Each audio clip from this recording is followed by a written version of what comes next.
parlerai pas très longtemps, mais j'aimerais tirer un texte, ou plutôt un contexte d'un texte, que j'aimerais lire à deux endroits dans l'Écriture. Et vous qui avez une Bible, si vous voulez prendre avec moi un instant,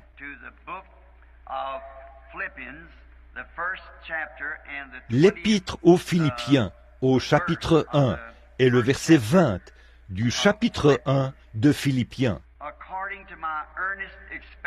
Selon mes fermes attentes et mon espérance que je n'aurai honte de rien, mais maintenant, comme toujours, Christ sera glorifié dans mon corps avec une pleine assurance, soit ma vie, soit ma mort. Puis aussi dans le livre des Actes, au chapitre 2, le verset 30. Je vais peut-être lire du verset 25 au verset 30. Car David dit de lui, « Car je voyais constamment le Seigneur devant moi, parce qu'il est à ma droite, afin que je ne sois point ébranlé. Aussi mon cœur est dans la joie, et ma langue dans l'allégresse. Et même ma chair reposera avec espérance, car je n'abandonnerai pas mon âme dans le séjour des morts, et je ne permettrai pas que ton sein voie la corruption. Tu m'as fait connaître le sentier de la vie. Tu me rempliras de joie par ta présence. Hommes, frères, qu'il me soit permis de vous dire librement au sujet du patriarche David qu'il est mort, qu'il a été enseveli et que son sépulcre existe encore aujourd'hui parmi nous. Comme il était prophète et qu'il savait que Dieu lui avait promis avec serment qu'il ferait naître le Christ de sa postérité selon la chair, pour le faire asseoir sur son trône. C'est la résurrection du Christ qu'il a prévue et annoncée, en disant qu'il ne serait pas abandonné dans le séjour des morts, et que sa chair ne verrait pas la corruption.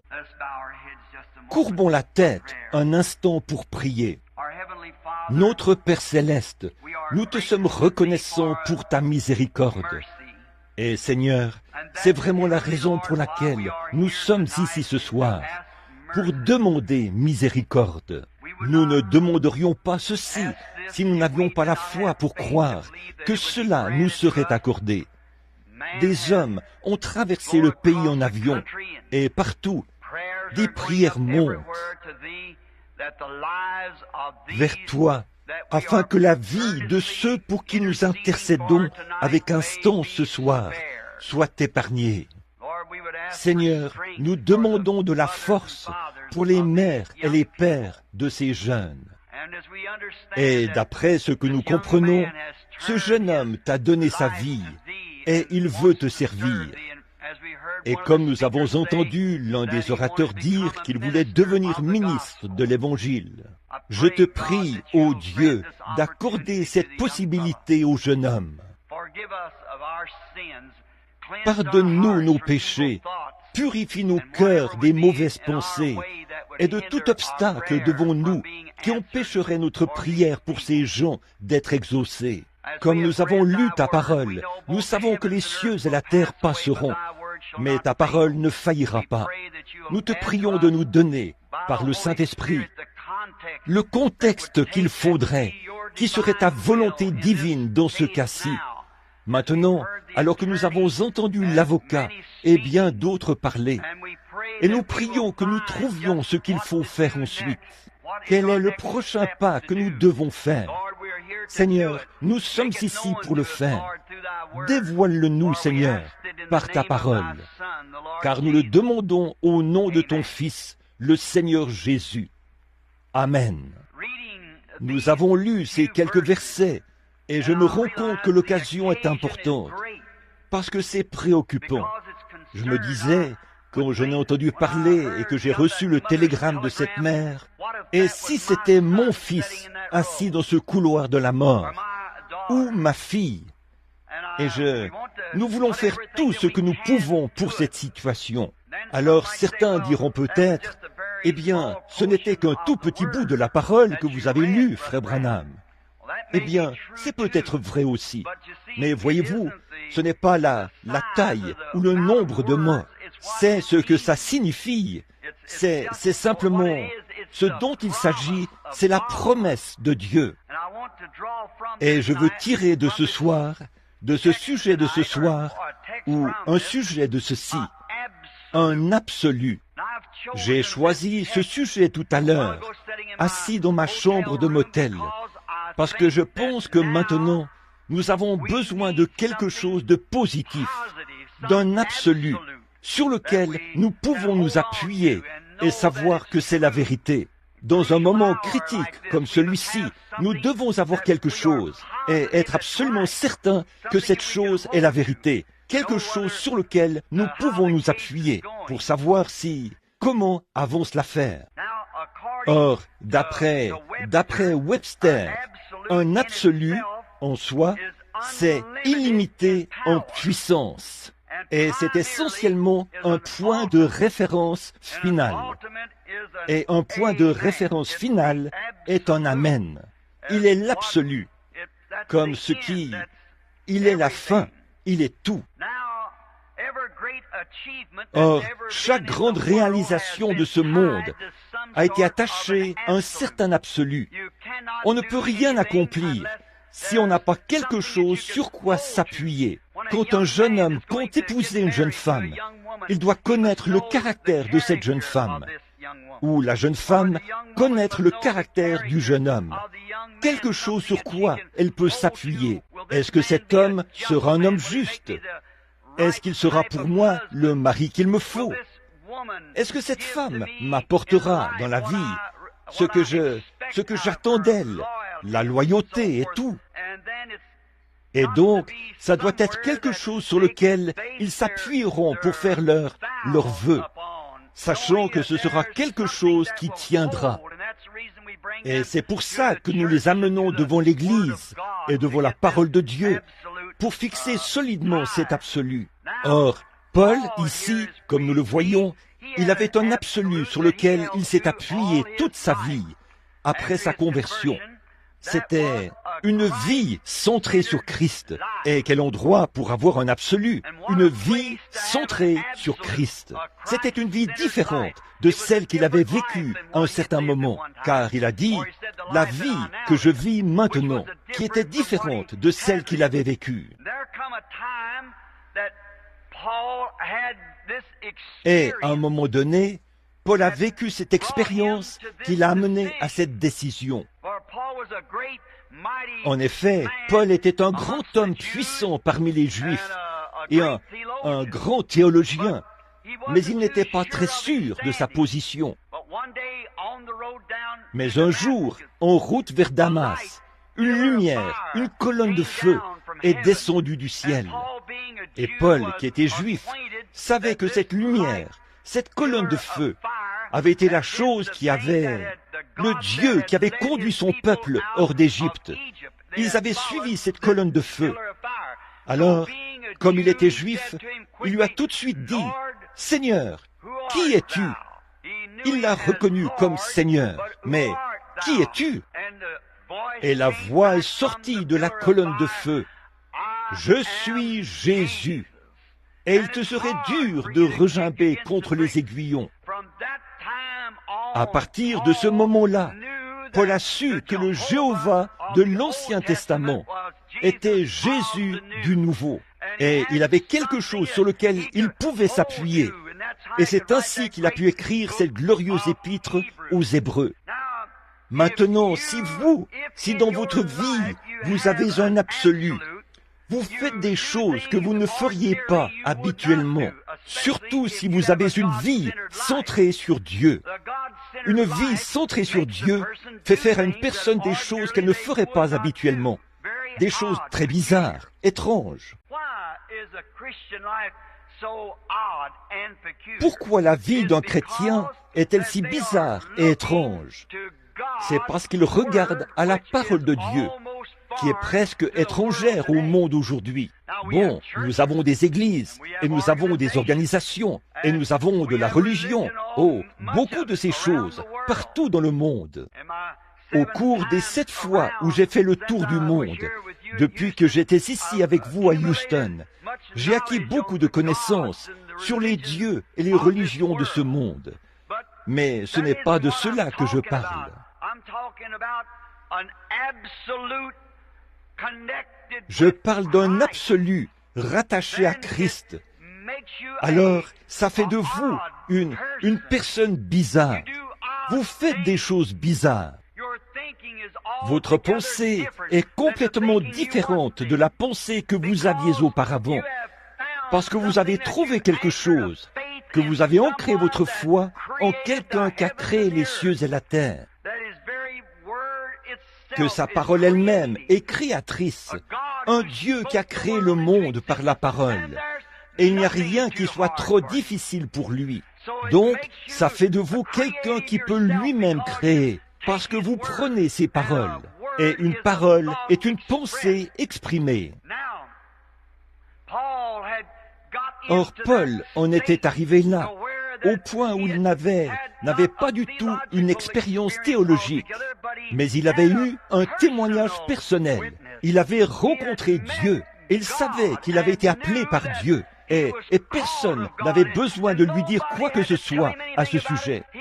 Il était absolument certain que Dieu restait toujours Dieu. Si seulement le monde pouvait faire ça, et si ce groupe de gens assis ici ce soir pouvait simplement garder à l'esprit que Dieu est toujours Dieu, il est tout aussi capable de répondre dans ce cas qu'il l'est dans un cas de guérison divine ou de n'importe quoi d'autre. Il est toujours Dieu. Et si nous pouvons fonder nos espoirs, non seulement nos espoirs, mais une pensée absolument positive sur ce qu'il dit, nous reconnaissons que c'est la vérité. Et ces gens ont un drôle de comportement. Ils semblent carrément oublier le côté négatif, parce qu'ils ont trouvé un absolu, et que c'est la parole de Dieu. Jésus a dit, « Les cieux et la terre passeront, mais ma parole ne faillira jamais. » Par conséquent, si nous avons la parole de la promesse, alors en elle, aucun échec possible. Elle ne peut pas faillir. Donc je crois bien que pour ces réunions de prière ici, les gens religieux de Houston, ce qui les intéresse, ce sont les vies humaines. Et c'est dans ce but-là que nous sommes rassemblés, pour faire appel à une puissance qui surpasse toutes les lois et les puissances faites par l'homme. Quelque chose qui peut changer le cœur de l'homme, comme il l'avait fait pour Pharaon en Égypte. Il est Dieu. Alors, il nous faut maintenant cesser de regarder le côté négatif et nous mettre à regarder le côté positif. Et avant de pouvoir avoir la foi, vous devez avoir quelque chose en quoi avoir la foi. Et sur quoi d'autre pouvez-vous appuyer votre foi que sur la parole du Dieu vivant, sur ce qui a été créé, sur les puissances du Tout-Puissant. En quoi d'autre pourrions-nous mettre nos espoirs? Par conséquent, cela vous donne une apparence différente, un comportement différent. Vous vous attendez à ce que Dieu accomplisse sa promesse. Et quand des difficultés surgissent, comme celles que nous avons maintenant, c'est une ancre. C'est quelque chose qui vous tient, quelque chose auquel vous êtes attaché. C'est une promesse à laquelle nous avons été attachés. C'est la parole de Dieu. Tout comme l'encre est l'absolu pour le navire à l'heure de la tempête. Le navire peut naviguer sur la mer. L'encre est à l'avant.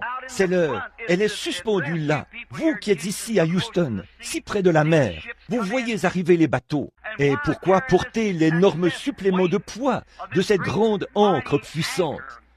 Mais voyez-vous, quand les tempêtes arrivent, les tempêtes déchaînées qui soulèvent la mer et qui pourraient jeter le navire sur la rive quelque part et l'écraser ou le renverser dans les eaux peu profondes, il s'avance dans l'eau profonde et il fait descendre cette grande ancre énorme qui est faite de telle manière qu'au fond de la mer, elle traînera jusqu'à ce qu'elle s'accroche au sommet d'une montagne invisible.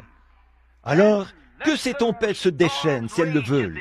Le navire a un absolu. L'ancre est accrochée quelque part là-bas, mais elle est fixée solidement. Et le navire, alors que les vagues se dressent autour du navire, il a un absolu, parce qu'il est attaché. Et c'est ainsi qu'est l'homme quand il est attaché à Christ et à sa parole, et qu'il la croit. Il y a là un absolu, quelque chose qui le retient. Un absolu, c'est comme l'étoile polaire. Quand vous êtes perdu, quand vous êtes perdu, que vous ne savez pas quelle direction prendre et que vous voulez retrouver votre chemin, l'étoile polaire est un absolu. Bon, il y a d'autres étoiles, mais elles tournent avec le monde, alors que le monde tourne autour d'elles.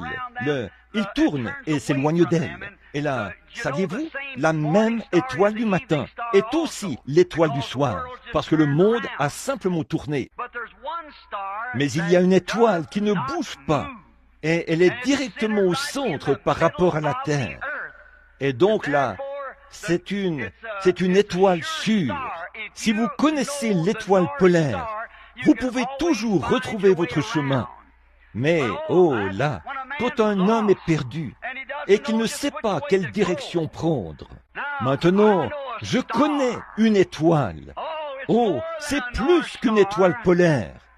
Et d'être attaché et de voir sa présence, peu importe combien on est perdu, où on se trouve, on peut retrouver son chemin par sa conduite. C'est sa parole. C'est le chemin à suivre pour se sortir de toutes les difficultés. C'est le chemin qui mène à la paix. C'est le chemin qui mène au succès. C'est le chemin qui mène à la vie en soi. C'est de suivre cette étoile, le Seigneur Jésus. Et maintenant, si vous êtes attaché à cette étoile, le Saint-Esprit est la boussole qui n'indiquera que l'étoile. Une boussole, c'est quelque chose qui indique le pôle Nord, grâce à un aimant. Et le seul moyen, peu importe combien vous vous trouvez dans les profondeurs de la jungle, ou combien les fourrés sont épais autour de vous, ou combien il y a de brouillard sur la mer, cette aiguille de la boussole, vous pouvez la tourner comme bon vous semble. Elle va pivoter pour revenir exactement là et indiquer l'étoile polaire. Et quand nous avons des ennuis et que nous mettons notre confiance en Christ, une chose est certaine, le Saint-Esprit nous indiquera la parole qui nous guidera vers l'étoile polaire et nous apporter tout ce dont nous avons besoin. Il est notre absolu. Pour l'homme qui est perdu dans le désert, la boussole est la chose qui le guide vers l'extérieur du désert. Quand nous avons des ennuis, il n'y a qu'une seule chose. Cette chose est aussi sûre que l'étoile polaire. Tant que le monde reste dans sa position et qu'il tourne, l'étoile polaire restera à sa place. Et tant qu'il y aura une éternité, Christ sera toujours le sauveur et le moyen de se sortir de tous les problèmes, de tous les différends, de toutes les épreuves, de tout. Et c'est pourquoi quand nous sommes attachés à lui, nous ne nous énervons pas et ne nous emballons pas comme le monde. Et, qu'allons-nous faire au sujet de ceci? Qu'allons-nous faire au sujet de cela? Il semble que nous ne sommes même pas ancrés, mais un homme qui a ancré son âme en Jésus-Christ, sa confiance est là, sachant que lorsqu'il demande quoi que ce soit au Père en son nom, Jésus a dit, « Je le ferai ». Ça règle la question. Ça règle la question. C'est l'amen. C'est l'absolu. C'est le point de référence final. Quand Jésus a dit, « Tout ce que vous demanderez au Père en mon nom, je l'accorderai ». Ça, c'est un point de référence final. C'est ça, tout ce dont vous avez besoin. Quand vous priez, croyez que vous l'avez reçu. Vous le verrez s'accomplir. Ça règle la question. C'est tout, vous voyez, pourvu que nous soyons vraiment ancrés et que nous le croyons, et que nous ayons fait de lui notre absolu, parce qu'il est l'absolu, qui enlève de nous toute crainte. Il n'y a aucune crainte quand on est vraiment attaché au rocher des âges. Il n'y a aucune crainte pour le marin, peu importe à quel point le navire est ballotté par les vagues, tant que cette ancre est accrochée au sommet de la montagne. Là, bien sûr, il sait que le navire ne coulera pas. Il n'ira pas frapper un rocher quelque part. Il ne se retrouvera pas dans des eaux peu profondes, être renversé, parce que son absolu est ancré au sommet d'une montagne. Et quand un homme peut prier la prière de la foi et ancrer son âme là-bas dans la parole de Dieu, où tous les cieux et la terre passeront, mais cette parole ne passera pas. Il n'y a aucune crainte. Qu'ils viennent dire ce qu'ils veulent. Notre foi est en Dieu, Dieu seul. Nous croyons cela. À un moment donné, les bonnes manières à table de cette nation reposaient sur la parole d'une femme. Je crois que son nom était Émilie Post. Or, Elle était l'absolu en ce qui concerne les bonnes manières à table. Si Emily Post disait « Prenez et mangez vos haricots avec votre couteau », c'était ainsi. C'était ainsi parce qu'elle était l'absolu en ce qui concerne les bonnes manières à table. Si elle disait « Buvez votre café dans votre soucoupe en le buvant à petites gorgées », peu importe combien ça avait l'air négligé, c'était quand même l'absolu. Tout le monde s'y pliait parce qu'il la considérait comme l'absolu quant aux bonnes manières à table. Nous devons avoir un absolu, quoi que nous fassions. Si nous voulons accomplir quoi que ce soit, nous devons avoir un absolu. À un moment donné, la parole d'Hitler était un absolu en Allemagne. Peu importe ce que n'importe qui d'autre disait, la parole d'Hitler était un absolu. S'il disait « il meurt », il mourait. S'il disait « ils vivent », ils vivaient. Et s'il disait « nous allons en guerre » ou « nous n'allons pas en guerre », quoi que nous fassions, sa parole était un absolu. À un moment donné, l'Italie avait un absolu. C'était la parole de leur dictateur, Mussolini. Ce qu'il disait de faire. On raconte que son chauffeur est venu le chercher 1 minute à l'avance. Il l'a abattu. Pourquoi? Il a dit « Je ne veux pas que tu arrives 1 minute à l'avance. Je veux que tu arrives à l'heure pile. » Voyez, sa parole était l'absolu. Toute l'Italie s'y pliait. À un moment donné, Pharaon en Égypte était un absolu. Mais voyez-vous, toutes ces décisions qu'ils ont prises, c'était des décisions d'hommes. Elles ont toutes failli. Pourquoi? Parce qu'elles n'étaient pas conformes à l'humain. Ce n'était pas conforme à la parole de Dieu pour la vie humaine. Je veux que cela, je l'espère, s'ancre. Si nous comptons sauver la vie humaine, nous devons nous conformer à la parole de Dieu et au plan de Dieu pour la vie humaine. Et le seul moyen pour vous de trouver ceci, c'est de le trouver dans sa parole et d'y croire. Bon, donc, si Pharaon... J'étais en Égypte il n'y a pas longtemps. Je pense qu'ils ont dû creuser 6 mètres dans le sol pour trouver le trône où était assis Pharaon en tant que roi de la terre. Et les grands Hérode et ainsi de suite qui sont passés au fil du temps. Nous voyons que le royaume sont tombés et qu'ils ont disparu. Mais il y a un royaume qui est au-dessus de tous les royaumes. Il est tellement haut dans les cieux qu'il ne passera jamais. Et il y a un roi qui se tient là. Quand il prend une décision sur quoi que ce soit, et que nous croyons cette décision-là, c'est un absolu. Il en sera ainsi, quoi que n'importe qui d'autre en dise. C'est toujours le cas. Maintenant, notre Cour suprême. Notre Cour suprême, c'est un absolu, la fin de tous les procès. Maintenant, il nous faut avoir cela. Parfois, il se peut que nous ne soyons pas d'accord avec sa décision. Par exemple, on n'était pas d'accord avec Hitler et ainsi de suite. Mais pourtant, nous devons avoir cet absolu. Et l'absolu de la nation et des procès, c'est la Cour suprême. Nos tribunaux locaux peuvent juger n'importe quoi et prononcer ceci, mais la Cour suprême règne sur tout. Nous devons avoir cela. En tant que nation, nous devons avoir sa décision, parce qu'une nation est liée à cet absolu qu'est la Cour suprême. Très bien. Tout doit avoir un absolu. Saviez-vous que même lors d'un banal match de baseball, il faut qu'il y ait un absolu? Oui, quel est l'absolu à un match de baseball? Un arbitre. Qu'en serait-il s'il n'y avait pas d'arbitre? Vous voyez, un arbitre. Peu importe où vous vous tenez, quelle que soit la position de laquelle vous regardez, et vous dites « c'était une balle », et lui, il dit « c'était une prise ».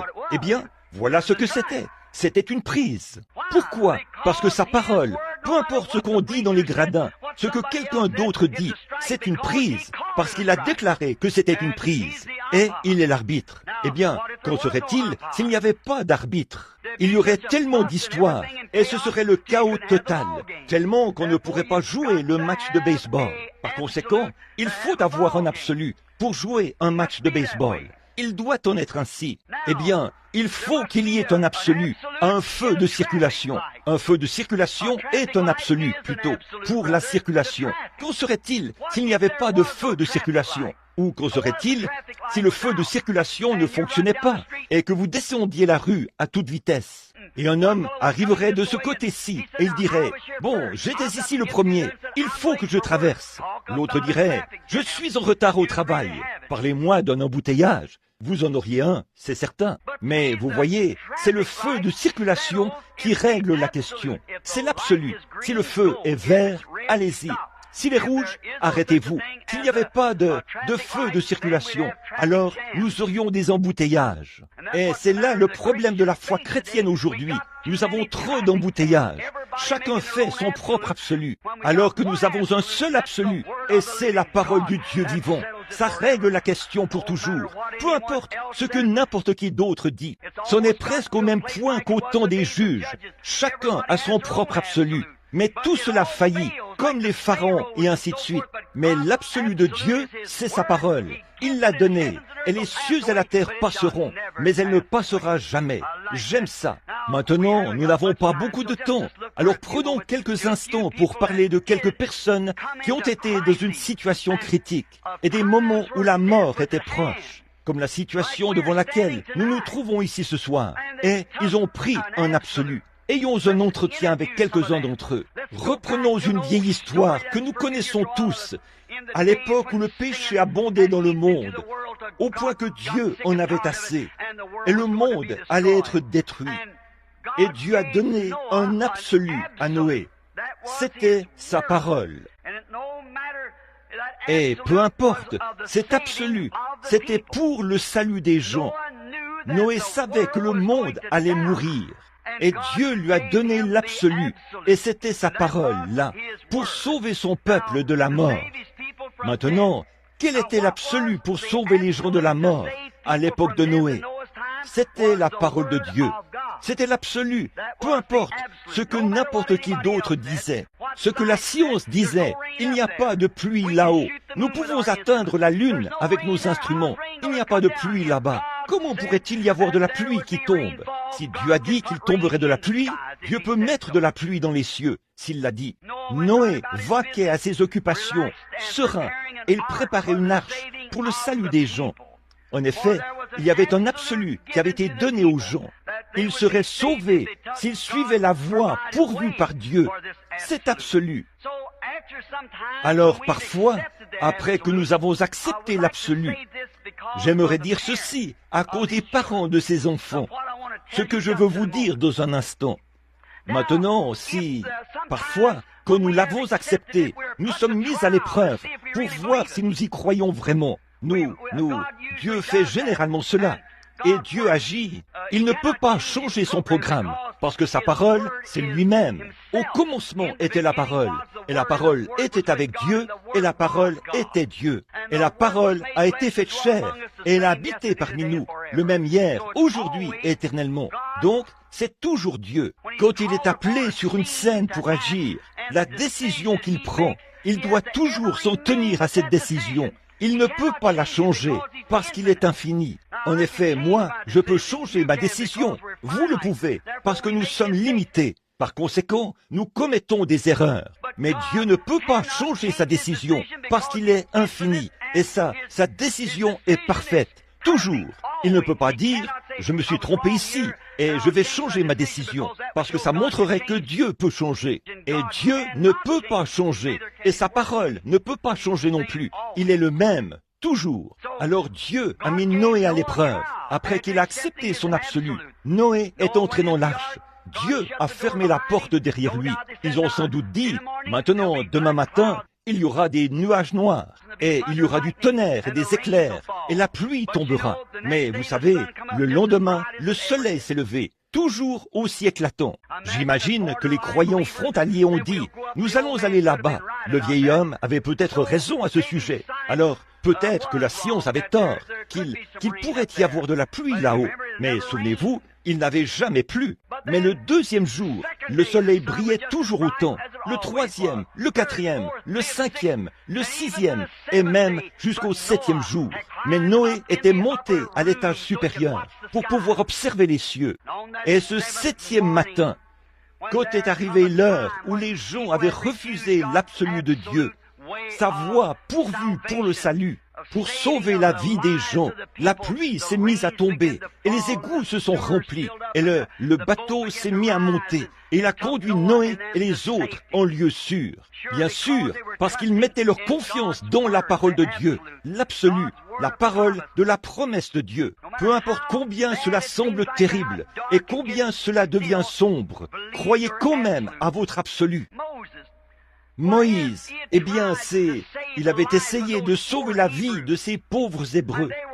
Et ils étaient presque aussi mal en point, ou tout aussi mal en point que ces deux enfants que nous essayons de sauver ce soir. C'étaient des esclaves, et il les tuait au hasard, quand il le voulait. Et Moïse a senti dans son cœur que ce n'était pas la volonté de Dieu. Alors il a essayé de le faire par l'instruction. Il a essayé de le faire par ses propres efforts. Et il s'est rendu compte qu'il avait lamentablement échoué. Il a lui-même fait quelque chose qui n'était pas juste, parce qu'il a ôté la vie à un autre homme. Et ce n'était pas une chose juste. Ensuite, il est allé dans le désert, et il y est resté pendant 40 ans. Mais un jour, il gardait les brebis derrière le désert. Il y avait une lumière dans un buisson. Quand Moïse s'est approché de cette lumière, la voix de Dieu lui a parlé de cette colonne de feu qui se trouvait là, dans ce buisson. Et cette voix dit, « Moïse, Moïse !» Et il a dit, « Me voici, Seigneur !» Et il a dit, « Ôte tes souliers, car la terre sur laquelle tu te tiens est sainte. » J'ai entendu les gémissements de mon peuple. J'ai entendu leur réunion de prière. Je me suis souvenu que je leur ai fait une promesse. Oh, cela devrait enflammer le cœur des croyants chrétiens ce soir. Je suis Dieu. Je me souviens que je l'ai promis. Comme cette voix était scripturaire. Et il a dit, « Moïse, je t'envoie là-bas pour les délivrer. » Et Moïse, bien entendu, comme je l'ai dit au début, quand on prend cet absolu de Dieu, cela fait faire des choses qui sont, eh bien, parfois ridicules aux yeux des gens. Pouvez-vous imaginer ça? Un homme qui avait fui les Égyptiens, et le lendemain matin, après avoir vu cet absolu, cette parole de Dieu lui a parlé, un témoignage indéniable, parce que c'était la parole. La promesse était là, et la confirmation du grand Dieu de la création, de ce qu'il a accompli, un miracle en présence de Moïse, et a démontré qu'il était un Dieu de création. Et Moïse, le lendemain matin, a pris sa femme et l'a assise sur un mulet, avec l'enfant sur sa hanche. Et cet homme de 80 ans, la barbe qui lui descendait jusqu'à la ceinture, le crâne chauve qui luisait, un bâton tordu à la main, il descend en Égypte en poussant des cris à plein poumon. « Où vas-tu, Moïse ?»« Je descends en Égypte pour prendre le contrôle. » Prendre le contrôle? Une invasion par un seul homme. Pourquoi? Il avait un absolu. Il avait quelque chose. Il avait la parole de Dieu sur laquelle il pouvait s'appuyer. Un homme de 80 ans avec un mulet et un bâton à la main. C'est tout ce qu'il avait. C'est comme une invasion par un seul homme en Russie aujourd'hui. Mais il est descendu et a pris le contrôle parce qu'il avait un absolu. Il avait parlé à Dieu. Il avait entendu la voix de Dieu. Et ce qu'il y a, c'est qu'il a réussi. C'est vrai. Pourquoi? Cela l'a accompagné tous les jours de sa vie.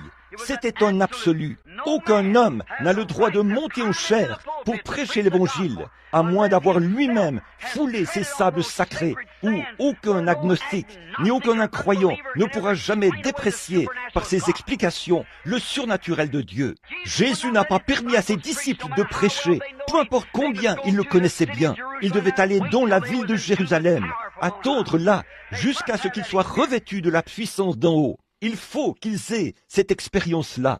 Moïse, sachant qu'il était prophète, savait qu'il avait été suscité dans ce but, mais sans ce contact personnel, c'est absolu, quelque chose qui lui prouvait que lorsqu'il descendrait là-bas, il allait obtenir la délivrance de ces gens. Il n'a plus jamais été le même. Il est allé là-bas parce qu'il avait l'absolu. Et il a fait exactement ce que Dieu lui avait dit de faire. Il n'y avait aucune crainte dans son cœur quand il a jeté les serpents ou les verges et qu'elles se sont transformées en serpents. Et les imitateurs charnels sont arrivés avec leur jour de ministère. Ils ont jeté les leurs par terre et ont fait la même chose. Moïse avait fait exactement ce que Dieu lui avait dit de faire. Il n'avait rien d'autre à faire que de rester tranquille et de voir la gloire de Dieu. Puis, nous voyons que Dieu a pris son serpent et qu'il a dévoré les autres. C'est comme ça que ça se passe. Il était certain que le Dieu qui pouvait lui dire de faire ceci pouvait prendre soin de lui dans cette mauvaise situation. Ne pouvons-nous pas ce soir, sur la base de ce jeune homme qui a donné son cœur à Christ, nous en tenir à cet absolu? Dieu peut rendre possible les choses impossibles. Il peut changer le cœur des juges. Pourquoi sautons-nous si frénétiquement sur d'autres choses? Prenons Dieu premièrement. Ramenez cela à la promesse. Dieu l'a promis qu'il le ferait. Alors souvenez-vous, Moïse a toujours été une personne différente parce qu'il a pris la parole de Dieu et qu'il y a cru. Et il avait une promesse qui lui avait été confirmée. Combien pourrions-nous en mentionner? Nous n'avons pas le temps. En écrivant une note aujourd'hui, j'écrivais ici au sujet de Daniel que c'était une peine capitale pour lui de prier tout autre Dieu. Mais il avait été en rapport avec Dieu et il savait que Dieu était capable de prendre soin de lui. Les enfants hébreux, on allait les jeter dans une fournaise ardente et ils seraient consumés par la chaleur. La fournaise avait été chauffée 7 fois plus qu'elle ne l'avait jamais été. Ces enfants hébreux croyaient Dieu. Ils ont dit, notre Dieu est capable de nous délivrer de cette fournaise. Pourquoi? Ils avaient eu un absolu. Ils avaient la parole de Dieu. Et le Dieu qui a pu délivrer ces enfants hébreux de la cellule des condamnés à mort, d'une fournaise ardente, à combien plus forte raison peut-il délivrer ce jeune garçon juif ici, qui se trouve là-bas, dans une cellule de condamnés à mort? À combien plus forte raison est-il?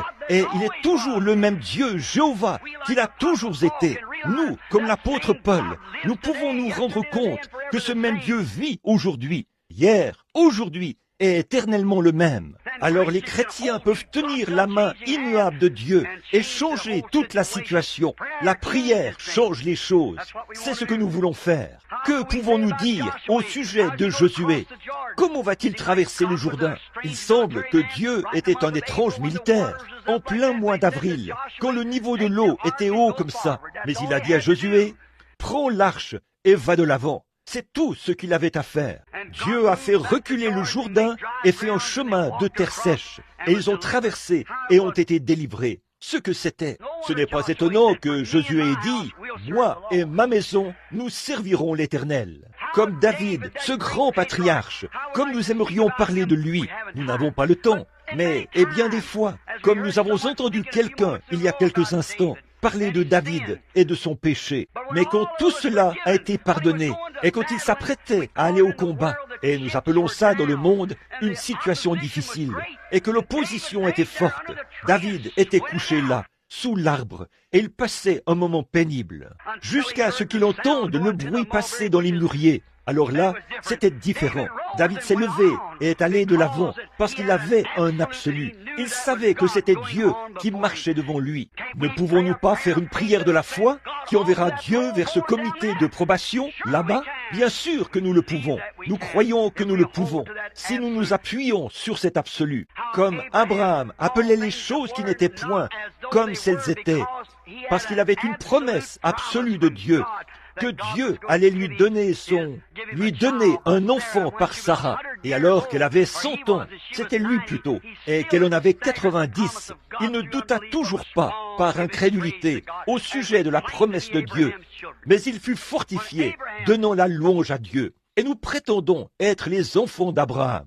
Alors que la Bible a été écrite depuis l'époque d'Abraham, et tous les témoins que nous avons eus dans les époques passées, attestant que Jéhovah tient sa parole, que Christ est le Fils de Dieu. Il est le médiateur entre l'homme et Dieu, et il n'y a aucun autre médiateur que lui. Et il a promis, si vous demandez quoi que ce soit au Père en mon nom, cela vous sera accordé. Et nous prétendons être les enfants d'Abraham. Alors que Abraham appelait les choses qui étaient comme si elles n'étaient pas, parce qu'il croyait Dieu. Absolument, je le crois de tout mon cœur. La vie de Paul, centrée sur Christ, était son absolu. Ça l'a attaché. Christ était l'absolu de la résurrection, comme nous le lisons ici. Il a dit, Dieu a promis avec serment à David qu'il n'abandonnerait pas son âme dans le séjour des morts. Un serment, c'est la fin de toute contestation. Et il a juré qu'il n'abandonnerait pas son âme dans le séjour des morts, mais qu'il le ressusciterait. C'est pourquoi il a fait confiance à Dieu et il a été crucifié. Il est mort et ressuscité et est monté au ciel parce qu'il a cru Dieu. Alors qu'il a donné un exemple, à combien plus forte raison pouvons-nous prendre l'absolu? Si Christ a pu le prendre sur la base de cette seule promesse-là, à combien plus forte raison pouvons-nous le prendre alors que nous avons des milliers de promesses? Et avec le sang de Jésus-Christ, qui est là pour purifier notre chemin et nous faire traverser ce grand abîme du péché qui nous séparait, cette incrédulité qui nous séparait de Dieu et nous amener directement dans sa présence pour lui parler, cela ne pourrait pas être plus glorieux. Oui, nous devons avoir un absolu. Je pense à quelqu'un en ce moment. En terminant, ce serait George Washington. Quand l'Amérique était jeune et que nous luttions pour la vie de cette grande nation que nous avons, George Washington était un chrétien, il était un croyant. Et là-bas, à Valley Forge, on m'a dit que les soldats américains n'avaient qu'environ le tiers d'entre eux avaient des chaussures aux pieds. Et l'hiver était froid, il faisait bien au-dessous de zéro. La rivière était gelée et débordait. Les Britanniques étaient de l'autre côté. Et la vie de cette petite nation était en jeu. Qu'est-ce qu'il a fait? Il était un chrétien. Il est sorti pendant la nuit et s'est agenouillé dans la neige. Et il a prié, si bien qu'il était trempé jusqu'à la ceinture à cause de la neige. Il est resté là et a prié jusqu'à ce qu'il ait obtenu l'absolu, la réponse de Dieu, que Dieu allait lui donner la victoire. Et le lendemain, Valley Forge n'était plus un problème pour lui. Il a traversé le Delaware. Il s'est frayé un chemin à travers la glace, avec des soldats à moitié vêtus, transis de froid, les pieds nus sur le sol, dans la neige. Et il l'a prise, alors que 3 balles de carabine ont traversé son manteau. Pourquoi? Il avait confiance en l'absolu d'une prière exaucée. Amen. L'histoire même de notre nation est fondée sur une telle chose. Qu'est-ce qui se passe avec les gens aujourd'hui qui prétendent être chrétiens? Pourquoi sommes-nous troublés en une heure comme celle-ci? Ne soyons pas troublés. Soyons des soldats. Oui, monsieur, il a prié jusqu'à ce qu'il obtienne cette réponse. Après ça, aucune rivière couverte de nuages, ni des soldats aux pieds nus, quelles que soient les circonstances, il pouvait la prendre, parce que Dieu l'avait dit. Une balle tirée d'une carabine ennemie ne pouvait même pas le tuer. Certainement. Pourquoi? Il avait eu une réunion de prière. Il a reçu la réponse. Comme c'était bien un soir, quand l'apôtre Pierre était dans la prison et ils allaient le tuer le lendemain matin. Il allait mourir condamné à la peine capitale, comme ce à quoi fait face ce petit juif maintenant. Mais qu'est-ce qu'ils ont fait? Ils ont fait la même chose que ce que nous, ici, à Houston, nous essayons de faire. Ils ont organisé une réunion de prière dans la maison de Jean-Marc. Pendant qu'ils priaient, l'ange du Seigneur est allé à la prison, a ouvert les barreaux de la prison et a ouvert les portes. Et en plus de tout cela, il a conduit Pierre à l'extérieur et ce dernier s'est rendu directement à la réunion de prière. Je crois que ce même Dieu est vivant ce soir. S'il n'est pas le même Dieu, alors il y a quelque chose qui cloche. Certainement. Comment cela s'est-il produit? Par une réunion de prière, par des chrétiens fidèles qui croyaient, et qui croyaient que Dieu délivrerait leurs frères de la peine capitale. C'étaient des chrétiens qui sont restés toute la nuit et se sont prosternés, face contre terre, et ils ont réclamé ces choses à grands cris et ont prié. Comme j'ai entendu l'un des prédicateurs tout à l'heure dire qu'il allait réclamer ces choses à grands cris toute la nuit. Le problème aujourd'hui, c'est que les gens laissent tomber. Ils deviennent fatigués, ils ont sommeil. Ils ne peuvent même pas rester assis pendant un service de 10 minutes à peine. Eh bien, il y a quelque chose qui ne va pas. Si vous aimez Dieu, eh bien, nous devrions être à l'œuvre. Ce devrait être nos espoirs, nos désirs. Ça devrait l'être. Tout ce qui est en nous devrait être dans l'amour de Christ. Amen. Nous restons là, tellement paresseux. Nous restons là, tellement indifférents, alors que le monde se meurt sous nos pieds. C'est vrai, des hommes, leur vie s'éteint sans Dieu, et nous restons là, tellement indifférents à ce sujet. Tant que nous appartenons à l'Église, C'est tout ce qui fera la différence, selon nous. Je parlais de la venue de Christ il y a quelques semaines dans une certaine église. Et après, quelqu'un est venu me voir à l'arrière de l'église et il a dit, « Frère Branham, vous faites complètement paniquer les gens. » J'ai dit, « Pourquoi est-ce que je ferais ça ?» Il a dit, « Eh bien, vous parlez de la venue de Christ. Je ne veux pas entendre de telles choses. J'ai ici un petit garçon que je dois élever. J'ai une fille à l'école. » Oh, j'ai dit, la venue de Christ est la chose la plus glorieuse à laquelle je puisse penser. Certainement. Voyez, la Bible dit, tous ceux qui aiment son avènement. Oh, que vienne un jour où ce vieux corps mortel revêtira l'immortalité et cette maison de pestiférés dans laquelle je vis sera changée en un instant, en un clin d'œil. Et un corps semblable à son corps glorieux. Cela devrait être le désir du cœur de l'Église. Chaque homme et chaque femme devraient être en feu, prêcher dans les rues et partout ailleurs, pour essayer d'amener des âmes au salut. Certainement, je me demande si nous nous sommes vraiment attachés à cet absolu auquel nous prétendons être attachés. Regardons-nous la bonne étoile du matin, si nous nous confions seulement dans notre Église et dans notre dénomination, dans notre affiliation, alors que le monde change, il change avec ces choses, il tourne sans cesse. Mais il y a une étoile qui ne change jamais, il y a une chose qui ne peut jamais changer, c'est Dieu. Dieu ne peut pas changer, sa parole ne peut pas changer, sa Bible ne peut pas changer. Et si un homme est né de l'Esprit de Dieu, avec Christ en lui, il ponctue chaque promesse d'un amen. C'est vrai, certainement. Oh, bien sûr, une réunion de prière, c'est ce dont nous avons besoin. Nous devons être chrétiens. Tous les chrétiens doivent utiliser ce même absolu, la parole de Dieu. La parole de Dieu est l'encre du chrétien. Jésus a dit dans sa parole, « Si vous demeurez en moi et que mes paroles demeurent en vous, alors vous pouvez demander ce que vous voudrez et cela vous sera accordé. » Pensez-y, qu'est-ce que vous voudriez de plus que cet absolu? En quoi pourriez-vous avoir plus confiance qu'en quelque chose comme ça? Si vous demeurez en moi, que mes paroles demeurent en vous, alors demandez ce que vous voudrez. Demandez à Dieu d'agir en touchant le cœur de ce juge ou de ce comité de probation et de faire sortir ce jeune homme de cette cellule de condamnés à mort. Si nous le demandons avec foi, en croyant, dans ces réunions de prière, nous l'obtiendrons. C'est comme ça que je crois à Dieu. Et la foi que j'ai en Dieu, c'est pour ça que je suis ici ce soir. C'est pour ça que j'ai annulé quelque chose d'autre et que je suis venu ici. Je dois faire des centaines de kilomètres en voiture ce soir pour retourner à Tucson, dans l'Arizona, parce que je suis venu unir ma foi à la vôtre. C'est un homme, c'est une âme qui se trouve là-bas.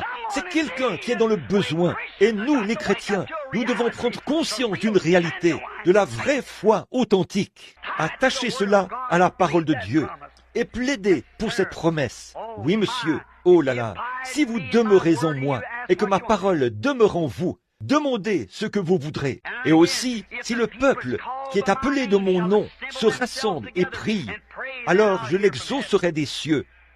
La réunion de prière, c'est ça. Je crois dans le fait de parler à des avocats et parler à des hommes de loi ou à des juges ou à des comités de probation ou quoi encore. C'est très bien. Mais frères, si votre espérance n'est pas attachée à autre chose qu'aux hommes charnels de l'esprit, ou l'esprit des hommes plutôt, vous serez certainement très déçus. Mais si vous pouvez attacher votre foi à un point tel que vous savez et que vous restez là et que vous priez jusqu'à ce que Dieu réponde, et vous savez que vous avez obtenu cela dans votre cœur, quelque chose va se passer. J'ai vu des morts ressusciter du salon mortuaire. J'ai vu les yeux des aveugles s'ouvrir, les oreilles des sourds s'ouvrir. J'ai vu des cas accablés par le cancer, souffrant de sarcome, de cancer, de lèpre, être guéris par la puissance du Dieu Tout-Puissant. En effet, ils avaient la foi pour croire que ce Dieu qui avait fait la promesse serait capable de tenir sa promesse. C'est la foi réelle, authentique, comme celle d'Abraham. Attachez-vous à ça, restez là et priez. Il ne s'agit pas de simplement s'agenouiller et « Oh Dieu, délivre le pauvre petit et renvoie-le à la maison ». Nous aimerions tous ça, mais restons là jusqu'à ce que quelque chose se soit produit. Oh, quand quelque chose se sera produit, alors cette assurance pourrait descendre parmi ces petites poignées de gens assis dans cette salle, ici, Ce soir, il pourrait descendre parmi nous ici même, assez de foi et de puissance de Dieu. Si nous pouvions prier jusqu'à exaucement, jusqu'à ce que nous atteignions cette ligne d'arrivée, jusqu'à ce que cet absolu descende, cette même colonne de feu, qui a été photographiée ici, à Houston, par l'appareil photo de Ted Kipperman, il y a 12 ans. Il est ici ce soir, tout aussi grand qu'il l'était à ce moment-là, pour délivrer ce garçon, pourvu que nous le croyons, parce qu'il est le même, hier, aujourd'hui et éternellement. Je le crois de tout mon cœur. C'est pourquoi je suis ici pour offrir ma prière, avec vous tous, afin que Dieu épargne leur vie.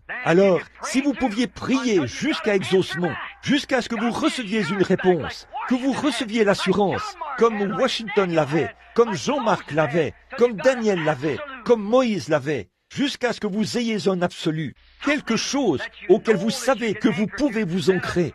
Alors, sur cet absolu, je bâtirai mon Église, et tous les tribunaux du pays ne peuvent pas s'y opposer. C'est vrai. Sur cela, le Dieu même qui a pu prendre un petit juif au nez crochu comme Paul, en colère, et qui s'en allait là-bas pour faire mourir tous les chrétiens en les condamnant à la peine capitale, et qu'il a pu le changer et faire de lui un chrétien aimable. Ce même Dieu vit ce soir. Il peut changer la loi en grâce chaque fois qu'il a l'idée de le faire. Alléluia! Vous allez me traiter d'exalté de toute façon. Alors, je suis aussi bien d'aller de l'avant avec ceci maintenant. Je crois ce Dieu-là. Amen. Oui, monsieur. Ensuite, Marc 11, 22. Quand vous avez prié jusqu'à exaucement, il a dit, en vérité, je vous le dis, ayez foi en Dieu. Je vous le dis, si vous dites à cette montagne, ôte-toi de là, quand vous obtenez cet absolu, quand vous êtes loin de cet esprit, qui est au-delà de tout contrôle scientifique, tout là-bas, avant qu'il y ait un atome ou une molécule, celui qui a tout créé par la parole, quand votre âme est ancrée à cela, rien ne peut l'arrêter. C'est vrai, dites à cette montagne, ôte-toi de là, et ne doutez pas dans votre cœur, mais croyez que ce que vous avez dit arrivera. Vous le verrez s'accomplir, si ce n'est pas là un absolu sur lequel s'appuyer. Certainement, ça l'est, c'est vrai, un absolu. Or, la nation a l'absolu, votre vie de famille a un absolu. Partout, si on veut accomplir quoi que ce soit, il faut qu'il y ait un absolu. Nous apprécions cet avocat, nous apprécions, tous les autres hommes. Cet excellent aumônier, ici, de la Californie, et quel merveilleux message. Et notre frère, qui a essayé de récolter l'argent et tout, pour essayer d'aider cette pauvre femme. Et ses enfants, pour les délivrer. C'est très bien, nous apprécions ça, et je suis pour ça. Mais il y a une chose au-delà de cela, mes amis. Alors que nous terminons cette réunion ce soir, nous devons attacher cela à un absolu, une réunion de prière devant Dieu, qui enverra la délivrance par le même Dieu Jéhovah. Il est tout autant Dieu ce soir qu'il l'était alors. Alléluia. Le croyez-vous? Alors, levons-nous et ce soir, faisons une réunion de prière ici, jusqu'à ce qu'un absolu se produise. Levons les mains devant Dieu, priez jusqu'à ce que vous fassiez mouche, jusqu'à ce qu'un absolu descende dans votre cœur. Seigneur Dieu, envoie ton Saint-Esprit là-bas, et envoie et libère ces enfants là-bas, Seigneur. Ils se trouvent là-bas, dans les régions des ombres de la mort. Quelque chose est sur le point d'arriver, Seigneur. Et nous prions que le feu s'allumera par ces réunions de prière. Je te crois, Seigneur.